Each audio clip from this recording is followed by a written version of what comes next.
At my wedding, my in-laws mocked my mother in front of 204 people, then said to one of the guests, "That's not a mother. That's a mistaken address." My fiancé laughed. I didn't. I got up and called off the wedding in front of everyone. Then I did this. The next day, their world collapsed because the wedding venue was so over the top it almost felt like a parody. White columns, crystal candle holders, ceiling moldings the brochure claimed had been admired by JFK himself, assuming you believe brochures. Around 200 guests, each in their best suits, heels, and last names. Politicians, architects, people you really ought to know. In the center, me and Adam.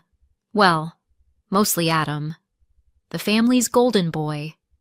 I was the shiny acquisition with nice teeth and a suspiciously high IQ. That's how most of them saw it anyway. I sat there with a glass of water, yes, water, and waited. For it to be over. Or to begin. Or to fall apart. One of those. Mom sat next to me. Quiet. Composed. In a dress she'd found on clearance and altered overnight. Hair perfect, as always. She's a hairstylist, can conjure an updo out of thin air.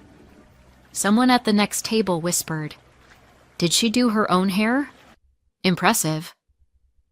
Impressive is raising a kid solo for 25 years, in the same tiny apartment, wearing the same sneakers. That's impressive. This? Just hair. I flipped through the wedding booklet. Bios, love story, wine list, 4 kinds of cheese, and glowing thanks to the families. Adam's parents had titles, honors, grateful for their generous support and wisdom. My mom? Just Pam, hair artist, heart of gold. No last name. No mention that she raised me. Alone. Since I was 3. No child support. No breaks. Just a hairdresser with a heart of gold. Like she's a massage chair. I shut the booklet. Took a sip. Looked at Mom. She gave me that tired smile. Her, let's just get through tonight smile. And then Ronald stood up. Adam's dad. The kind of man whose smile comes with a price tag.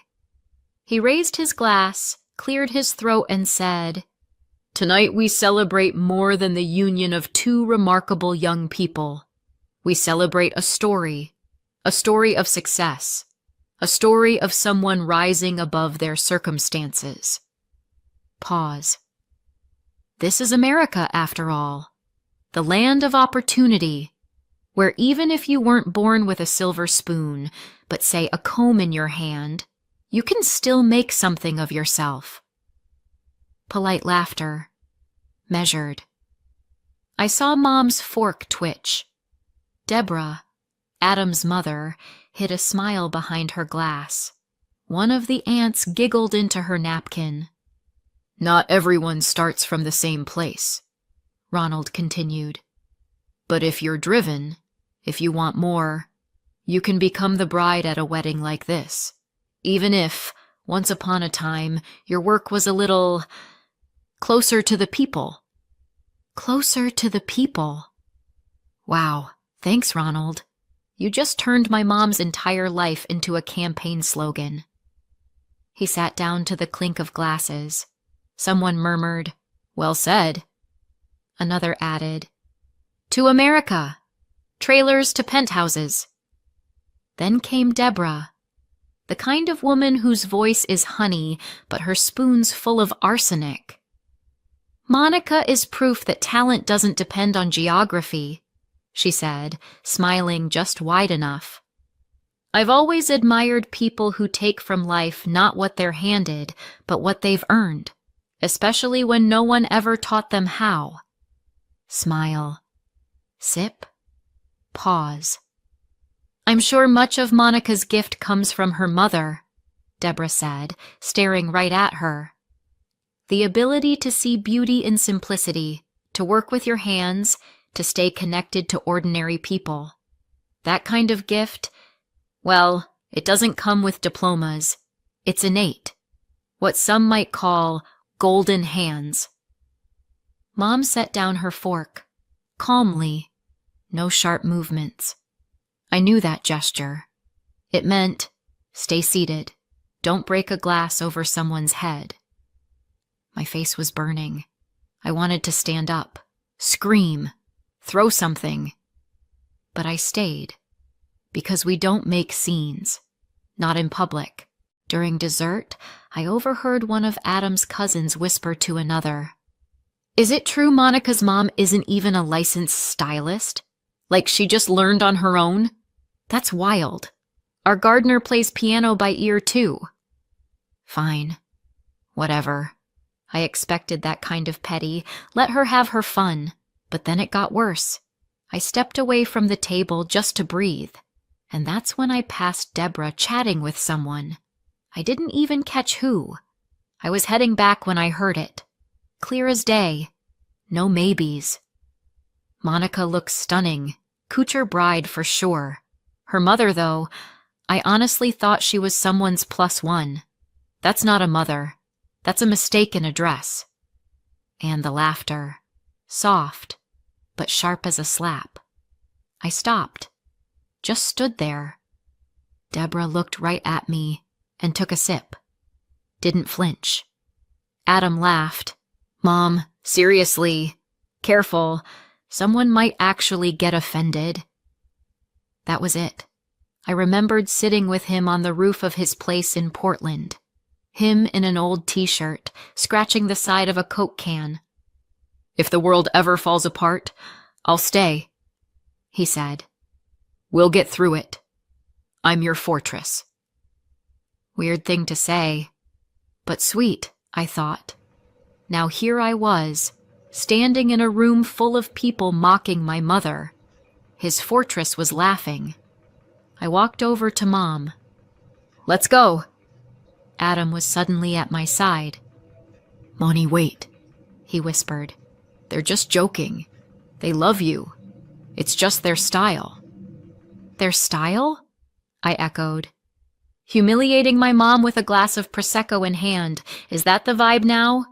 "You're overreacting. It's our day. Don't ruin it." "I'm not ruining it. I'm ending it." Mom tried to stop me. "Honey, please. We can take it. It's just one night." "No, Mom. We don't have to take anything. Not anymore." I turned to face the room. Silence. "Thank you for the evening, and for the very clear reminder of who I never want to become." And we left. No drama, no tears, just left. The string quartet fumbled, voices behind us. "What's happening?" "Is she serious?" "She ruined her own wedding." "Wrong, darlings. I just saved my own life." The diner was open 24/7. Back in the day, it was full of students dodging their dorms or cab drivers on a coffee break. Tonight, dead quiet. Just a woman in earbuds by the window and an older waitress who clearly recognized us, but politely pretended she didn't. Mom slid into her usual seat by the wall. I set down her tea and sat across from her with black coffee. She looked at me over her glasses and said quietly, "We don't have to hide, honey." I held her gaze for a second. "We're not hiding. We're just back at the start." This place knew everything about us. I sketched my first architecture assignment here. Mom used to dry my soaked hair with napkins when I got caught in the rain. We once split a single piece of cake because we had $6.12 between us. In this chipped-up booth, with its mismatched chairs and sticky menu covers, I first felt like maybe, just maybe, I could change the world. Or at least buy my mom a lunch that didn't come with a timer. We didn't talk much. The silence felt safe, like exhaling. Mom wasn't one for drama. She worked 3 jobs and never once called it sacrifice. just life. A mall salon, house calls, kitchen hair gigs for her regulars. She could foil highlights and dye roots at the same time, then pick up groceries and make dinner, all without whining. She didn't do breakdowns. She did to-do lists. Dad left when I was 4. I barely remember him. Just a shadow and a voice yelling. Mom wiped her hands on her apron, closed the door behind him, and never said his name again. We lived in a 2-bedroom on the top floor of a building that was colder inside than out in winter. I did my homework on the salon floor, between the hairdryer and a cart of perm rods. Mom brought me tea in a styrofoam cup and always said, "Just don't lower your head. That's all." I saw her fall asleep standing in the stairwell with grocery bags in her hands. I saw her clipping coupons and drinking tea from a thermos because coffee was too fancy.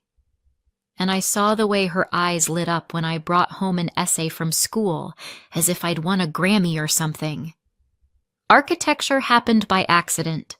There was this school field trip, some walk through alleyways and rooftops redesigned under a new urban renewal plan. One girl asked, "Why are these benches so crooked?" And I said, "Because the person who designed this didn't give a damn about people.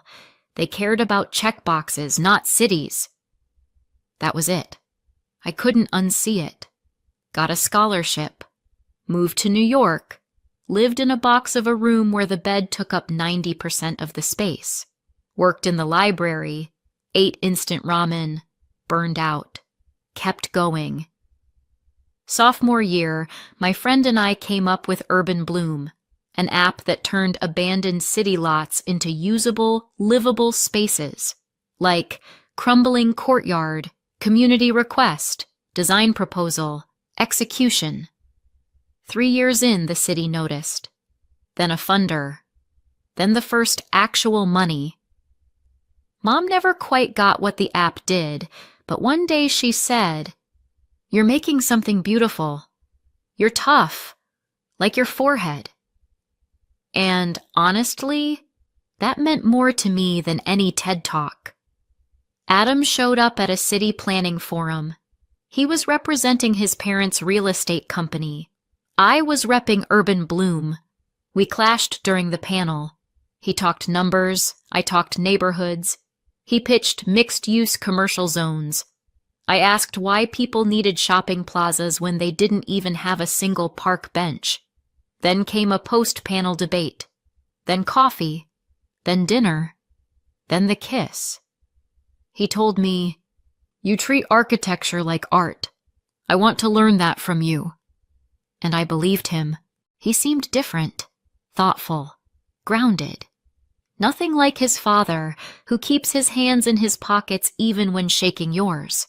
Or his mom, whose compliments always have a side of passive aggression. Our first visit to their place was straight up absurd. A literal glass house.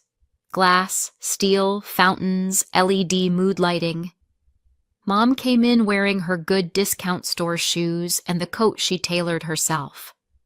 She brought handmade soap as a gift. Deborah took the box like it was still damp. "Oh, so artisanal. Did you make this yourself?"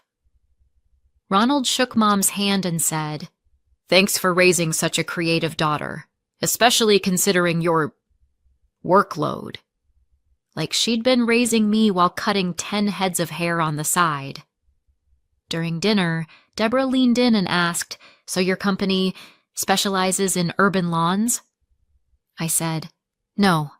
We design public spaces that make people feel like they matter." She smiled at me like I'd handed her a finger painting. Mom said nothing that night, but on the subway ride home, she whispered, "They're not like us, but you're still you." I tried not to see it, tried to believe it was just a cultural gap.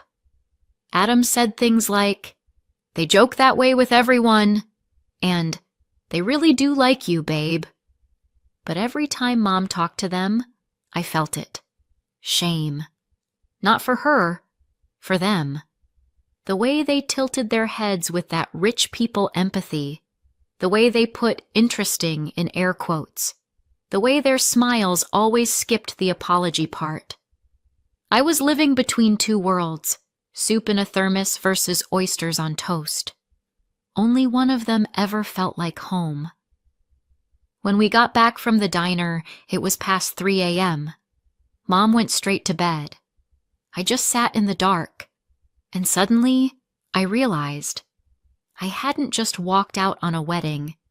I'd come back to where people look you in the eye, where they don't laugh into their wine glasses, where Pam, hair artist, heart of gold, isn't a punchline. She's my mom, and she's the reason I can start over, on my own terms, with the door fully closed behind me. The headquarters of Urban Core Group sat on the corner of two not quite main streets in what used to be a concrete wasteland 10 years ago. Now, it was the heart of modern urban design. My heart. My project. Which is funny, really, because when I walked into that lobby, fresh off ditching my own wedding, I didn't feel like a runaway bride. I felt like I'd finally come home. The security guard looked up and froze. He knew me. He knew I was the founder of Urban Bloom. What he didn't know? That as of this morning, I was also the majority shareholder of Urban Core Group. 5th floor. They were already there. Adam, Deborah, Ronald, a few board members, some external guys in expensive suits who were either investors or lawyers, or both. The toasts from earlier still echoed in my head, now sounding more like bad stand-up. I walked into the boardroom like I was just picking up a jacket. Calm. Head high. They expected fury, or silence. The best outcome for them would have been me staying humiliated and powerless. Unfortunately for them, I was neither. Deborah stood as if she still hoped I'd show up in my wedding dress mid-meltdown. "Oh, Monica," she said, fake warm. "I'm glad you could join us." "I'm glad too," I replied, though I didn't come here to join anything. I dropped a folder onto the table. Silence. That flicker in their eyes. The one people get when they realize the ship might not be as watertight as they thought. "Before we start," I said, "we need to update the voting structure." Deborah rolled her eyes. "This isn't that kind of meeting." "It is now," I said, "because as of 9 a.m. this morning, the ownership structure has changed." I opened the folder. Documents, signed, notarized. Originals. Copies. Trail. Of everything. Ronald leaned forward. "What is this?" "Shareholder resolution," I said. "New structure. New vote. New conflict of interest policy." I laid out the paperwork. As of today, my company holds 52% of the voting shares of Urban Core Group. 3 holding entities, 3 months of negotiation, 4 layers of legal firewall. All clean. Call your lawyers. They'll confirm it. Ronald shot up from his chair. "This is personal. This is about the wedding. Something someone said, and now you're lashing out." Deborah put her hand to her forehead and groaned. "How could you do this to us? We welcomed you. You were like a daughter." "This isn't revenge," I said. Calm, cold, clear. "I started buying shares when I realized you were using my name to pitch projects, but leaving me out of every investor meeting. When my ideas showed up in your slide decks, but I never got a seat at the table. I didn't want control. I just wanted my voice to count." I looked at them, one by one. "But then, you humiliated my mother. Publicly. That's when I understood. This was never a partnership. So fine. It'll be a takeover. I walked to the head of the table, Deborah's usual spot. Nice chair, by the way. Just enough recline. Solid armrests. None of you, I said, will have access to Urban Core Group moving forward. Not you, not your partners, not your family's funds. I'm not here to burn the place down. I'm here to clean house. A full audit of all projects and contracts from the last 3 years begins next week. Silence. Heavy enough to feel. Adam hadn't spoken. He was staring at the table like it might save him. Finally, he looked up. Monica, this isn't what you wanted. You always said you wanted to be a part of this. I did, I cut in. I wanted to be on the team, not a prop in the family brochure, not a decorative success story for your mother's next TEDx talk. I came in thinking I could build something with you, with all of you. But you thought I was just a vibe, a pretty little symbol of humble beginnings. Well, congratulations. That symbol just voted you out. Deborah gasped. You used us. No, I said. You used my name, my story, my work. Now you get the real me. Ronald was red, the kind of red that screams entitled rage. He stepped toward me like volume would fix it. You think you've won? I gave him a small, sharp smile. No, I think you never noticed who's been driving this car for a while now. You were too busy checking your reflection in the rearview mirror. I gathered the papers, snapped the folder shut, walked toward the door. Behind me, shuffling suits, stunned silence. At the threshold, I heard Deborah's voice, sharp and desperate. Adam, you're not going to let her do this, right? He said nothing. I passed the front desk, past security, past a small herd of reporters that had gathered by the elevators. I didn't stop. As the elevator doors closed, I heard someone hiss behind me. We're suing. This is abuse of power. Maybe, but this wasn't the end. This was inventory, a beginning, and a point of no return. A week passed. Urban Core, once shiny, smug, untouchable, started crumbling like a house built on rotting beams. First, a quiet headline in an architecture blog. Then a local paper picked it up. By Monday, CNBC and Bloomberg. Scandal at the core. Contracts, cronyism, and a family exposed.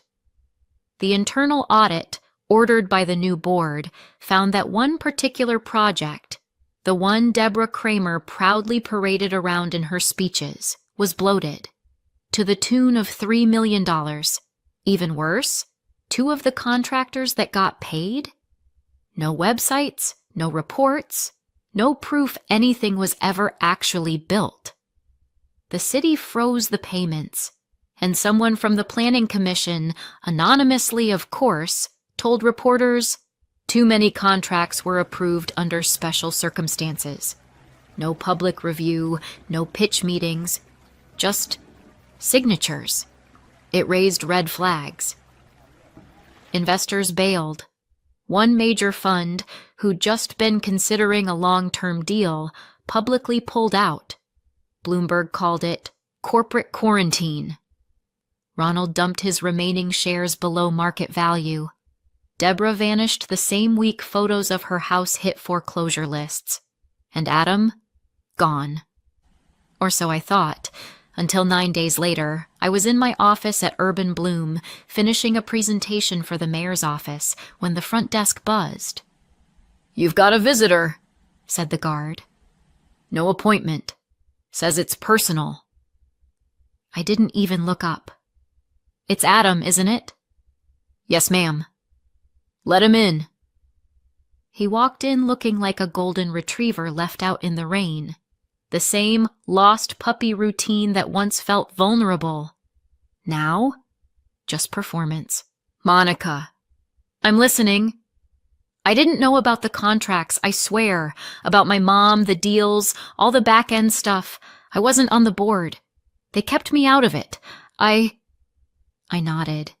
He took it as an invitation to sit. Monica, maybe it's not too late. I miss you. Not the company. You. I miss you. His voice said one thing, but his eyes were scanning. Walls, coffee table, security guard. Anywhere but me. Love, Adam, I said, isn't something you keep quietly inside when it's convenient. It's something you say, out loud, when it's not.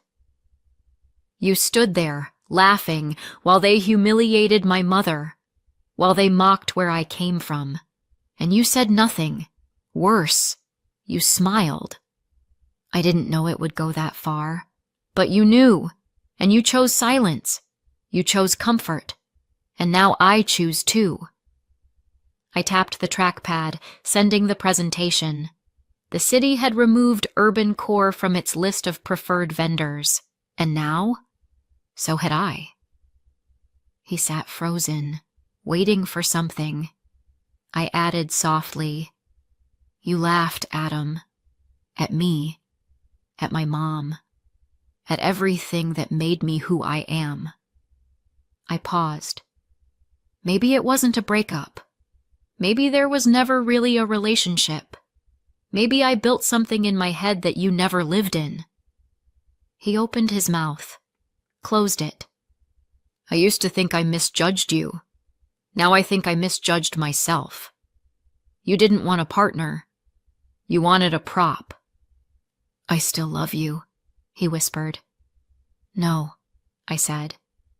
That's not love. Goodbye, Adam. He stood, took a step back, then another, and walked out into a hallway full of reporters. Cameras flashed. Questions flew. He said nothing. 2 weeks later, Urban Core was blacklisted by the city. 2 board members fled the country. And me? I opened a foundation, a scholarship program for girls from under-resourced neighborhoods. We called it the P Foundation. P for Pamela. My mother. The hairdresser with scissors in one hand and the strength of a storm in the other. At the ceremony, the mayor handed me a plaque for my contribution to urban renewal and moral renewal. I took the mic and said, I didn't grow up with a legacy fund. No land, no name. Just a mom, a blow dryer, and a belief that hard work isn't weakness, it's power.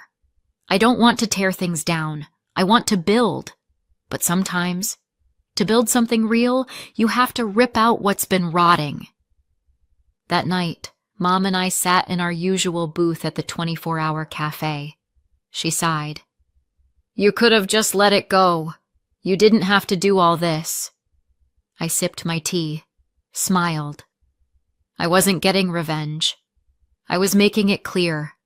We don't have to hide anymore. I still think about that night sometimes. The wedding, the exit, the boardroom, their faces.